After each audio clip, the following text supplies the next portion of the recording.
The bias blind spot. Beyond the reconstructed memories in your mind lies an even more pervasive filter coloring your perception of reality itself. When you meet someone new, what feels like objective assessment is actually happening through invisible lenses you never consciously chose to wear. These unconscious biases don't announce their presence with fanfare.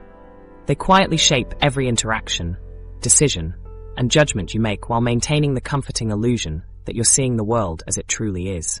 Consider the last job interview you conducted or experienced. Research from Harvard Business School reveals that most hiring managers make their decision within the first 10 seconds of meeting a candidate, before any substantive conversation occurs. The remaining interview simply becomes an exercise in confirming that initial impression. Yet these same managers will insist their evaluation process was thorough, fair, and based entirely on qualifications and merit. This illustrates the bias blind spot, our tendency to recognize biases in others while remaining convinced of our own objectivity. Psychologist Emily Pronine at Princeton University demonstrated this phenomenon across numerous studies.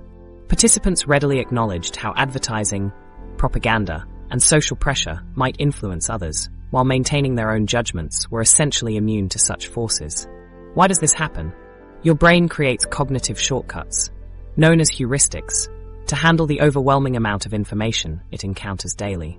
These mental shortcuts help you navigate complex social environments efficiently. They're essential, but they operate automatically, below the threshold of awareness, often leading to systematic errors in judgment. Take confirmation bias, perhaps the most pervasive of these mental shortcuts.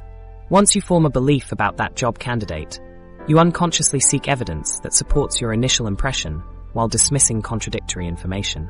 Psychologist Raymond Nickerson demonstrated that people spend 36% more time reading articles that align with their existing beliefs than those challenging them, while genuinely believing they're considering all perspectives equally. Have you ever noticed yourself quickly warming to someone who mentioned attending your alma mater?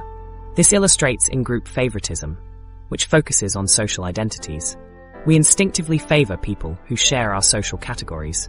Psychologist Henri Tajfel's minimal group experiments showed that people will discriminate in favor of their group, even when group assignment was completely random. Participants distributed more resources to people they believed shared their group identity, despite knowing the grouping was arbitrary. The availability heuristic distorts your perception of risk and probability. Events that come easily to mind, typically because they're dramatic or emotionally charged, seem more common than they actually are.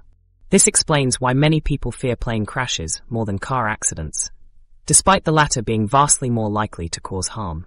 The vivid nature of plane crashes makes them mentally available, creating an illusion of frequency that doesn't match reality. Returning to our interview scenario, the fundamental attribution error often emerges when evaluating candidates. You might label a nervous applicant as incompetent or unprepared, personality traits. Yet when you feel nervous in an interview, you recognize the situational factors: unfamiliar environment, high stakes, or external pressures. This asymmetry creates a world where others seem defined by character flaws, while you remain the reasonable person responding to circumstances. These biases manifest in consequential ways throughout your daily life. In the workplace, research by behavioral economist Iris Bonnet found that identically qualified job candidates were evaluated differently based on gender, with competence. Assumptions varying dramatically despite identical credentials. The evaluators weren't conscious of these differential judgments and would have vigorously denied any bias if asked directly. In medical settings, studies have documented physicians prescribing different pain treatments to patients presenting identical symptoms based on racial categories, without any awareness of doing so. When confronted with these disparities, doctors typically express shock and disbelief, having been completely unaware of the influence unconscious biases had on their clinical decisions. Even interpersonal relationships aren't immune.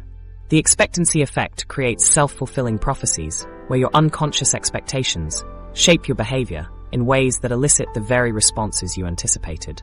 If you expect an interviewee to perform poorly, your subtle cues may increase their anxiety, potentially causing the poor performance you expected to see. Think about a time when someone pointed out a bias in your thinking that you hadn't noticed. That uncomfortable feeling is the bias blind spot at work. These biases are built into the architecture of normal human cognition. They're features of the mind's efficient processing system, not bugs. Everyone has them, including those most committed to fairness and equality.